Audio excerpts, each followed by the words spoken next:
Illegal immigration into the United States is at its highest levels ever. Tens of millions of people have come here illegally over the past 15 years, and none of them will ever leave. Mostly they come from the poorest countries on the planet. We don't know anything about them, really. We don't know if they're pro-America. We don't. I hate this conservative mealy mouth stuff. I mean, I'm waiting for him to, Papa Johnson out of his mouth. It's so pathetic.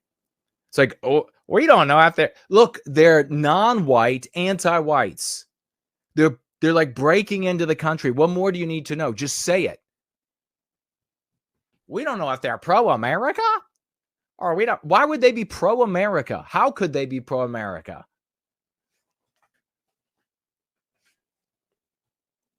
Can everybody hear him okay? Don't know if they're hostile to the people who already live here. We don't know. Mike Calling says Peter Brimelow lives in a castle in Virginia, I think. It's West Virginia. And he did. He received and does live in a castle.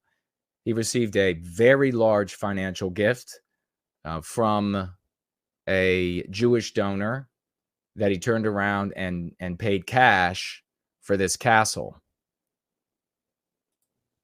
In the case of the recent arrivals, what they're going to do for a living as robotics eliminate low-skilled jobs. Yeah, that's really what my concern is. What are they going to do for a living? How can we let them be? I mean, you all can see how that's beating around the bush of the reality. Just say it like it is, Tucker. We don't want to be a non-white South American country.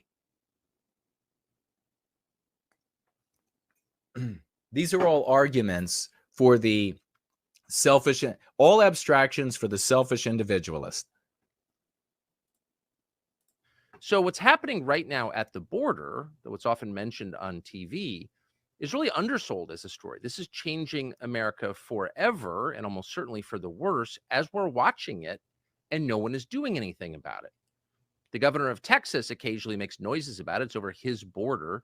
That the one of the most obvious things to me, and what is excruciatingly baffling to so many, especially around the world, is why would America kill itself? Why would America commit suicide like this? And especially abroad, they're thinking about the white population here. And the answer is very clear. There is no white tribe. There is no white people. So there are no white people to step up and say, this is our country. You're not going to take it. You have selfish individualists that, since conservatives have turned abstractionized everything, you have the commons, and nobody takes care of the commons. And that's what you end up having. That's why nobody is stopping the border from being overran. This human wave is flowing, and yet he's taken no real steps to stop it. There are some media outlets that let you know that it's happening in general terms, but they don't seem particularly outraged by it. We're sitting here as our country is destroyed and no one's responding. And at some point you have to ask, why? We just answered it. Are the majority of Americans in favor of this? Of course not. In fact, no one's in favor of this. No one will defend this in public. No one will explain why. America has been abstractionized, Tucker. And you have the tragedy of the commons. This is what happens to abstractions. It doesn't belong to white people. Have had our ownership of America beaten out of us. That's why we're not responding. Do you really think, if you go back a couple of generations, do you really think the white America of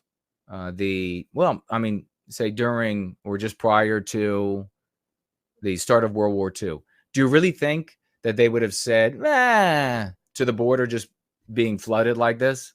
White Americans back then, even though anti-whiteism had been divesting them of America for a very long time, there were still enough of them that considered America their property. It's theirs. They create it. They fight for it. They live it.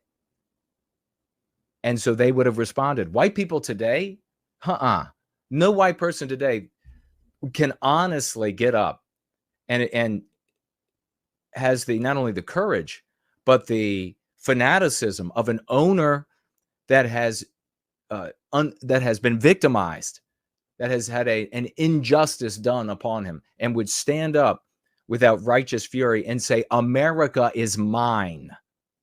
You are not coming in.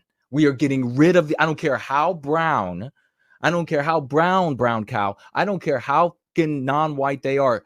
I'm kicking them the out.